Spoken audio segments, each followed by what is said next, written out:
Bien le bonsoir à la populace. Aujourd'hui, on va zoomer sur la vie d'une aviatrice mondialement connue, étant la première femme en juin 1928 à avoir traversé l'océan Atlantique en avion. Je parle bien évidemment de la seule et l'unique Amelia Earhart.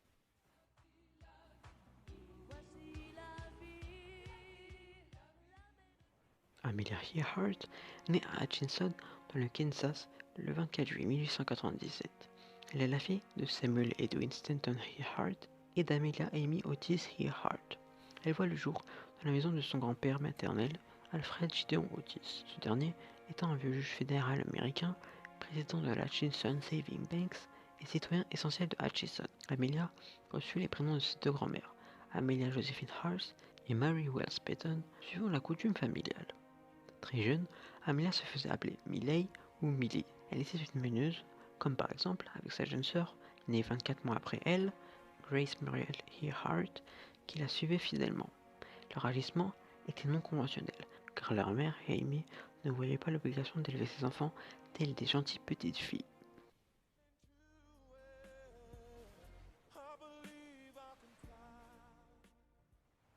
En 1920, elle passe son baptême de l'air, ce qui lui donnera l'amour pour les vols. Elle devint apprentie aide-soignante, puis assistante sociale, avant de se payer des cours de pilotage. Elle économisera assez de sous afin de se payer un biplane jeune vif, le Canary. Le 22 octobre 1922, Earhart atteignit l'altitude de 4300 mètres, prouesse pour une aviatrice à cette époque.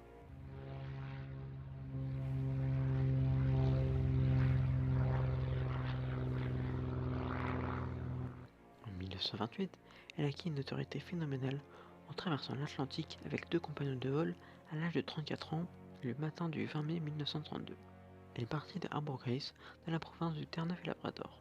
Ce vol solitaire durera 14 heures et 56 minutes, au cours duquel elle se posera dans un pré à Culmore, au nord de Derry, en Irlande du Nord. Grâce à cette prouesse, elle deviendra la première femme à traverser seule l'océan Atlantique en avion.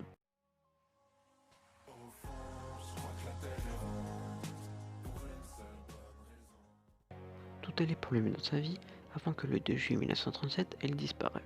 Après avoir été vue pour la dernière fois à Lae en Nouvelle-Guinée, alors qu'elle tentait, avec son navigateur Fred Noonan, de faire le tour du monde par l'est en passant par l'Équateur sur un bimoteur Lockheed Electra 10E.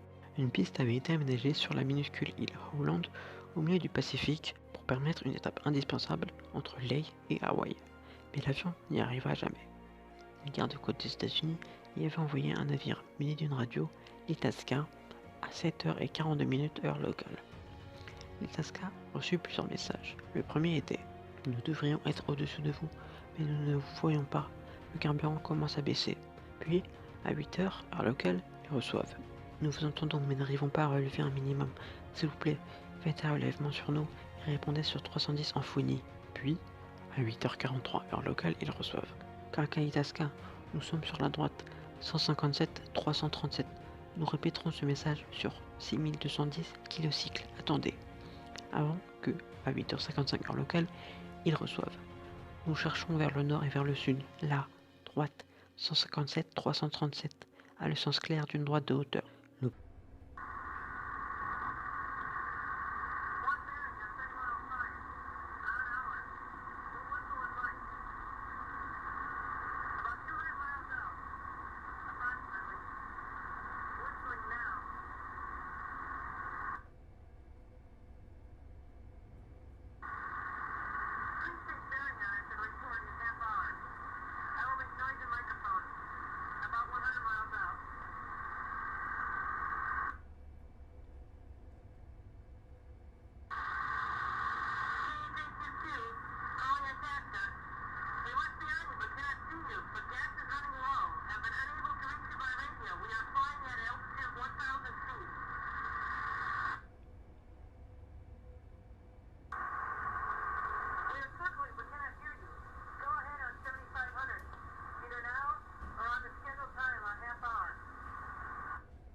L'observation du soleil et son lever, à l'azimut 67 degrés, avait sans doute permis à Noonan de préciser la position de l'avion dans cette direction et de savoir quelle distance restait à parcourir pour que Holland se trouve quelque part dans la direction exactement perpendiculaire 157 ou 337.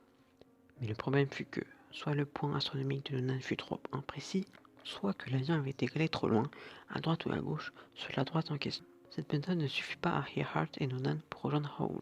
L'équipage de l'Itasca ne vit ni n'entendit jamais l'avion.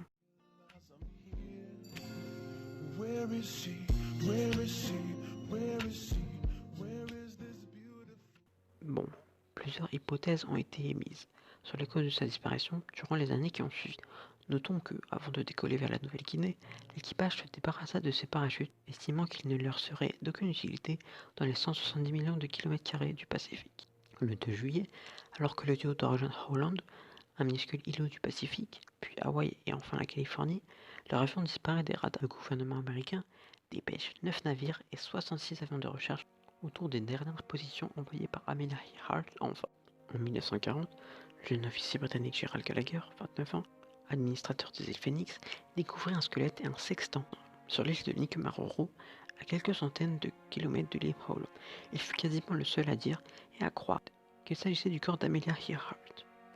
Près de 80 ans après sa découverte, un article fut publié dans la revue de l'Université de Floride, Forensic Anthropology, par l'anthropologue Richard L. Jenkins, ce qui semblera confirmer son intuition.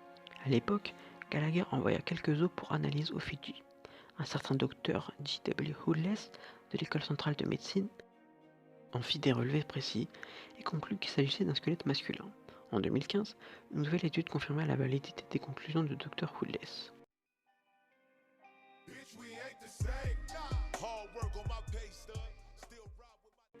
Mais tout cela volera en éclat avec l'analyse du professeur Jones, qui utilisera des techniques beaucoup plus sophistiquées pour évaluer la taille d'un corps à partir de celle des os. Il lui a toutefois fallu se fier au relevé de 1940, car les ossements se sont hélas perdus. L'auteur les a donc confrontés à des dizaines de documents et de photos, et malgré quelques incertitudes, comme la différence de 2,5 cm entre la taille indiquée sur son permis de conduire et celle de sa licence de pilote, l'étude conclut que les os trouvés à Nikumaroro par Gallagher en 1940 correspondent davantage au squelette d'Amelia Earhart qu'à 99% d'autres individus quelconques. Voilà, j'ai fait le tour sur la vie d'Amelia Earhart, qui en a passionné plus d'un. D'ailleurs, elle apparaîtra dans le film La Nuit au musée 2, joué par l'actrice Amy Adams, en 2009, aux côtés de Ben Stiller et de Robin Williams. Jusqu'à qu'en 2010, un an plus tard, un film sortira sur l'histoire de sa vie, que j'ai vu et que je vous invite à regarder si ce n'est pas déjà fait. N'oubliez pas de liker, de commenter et de partager. Salut tout le monde.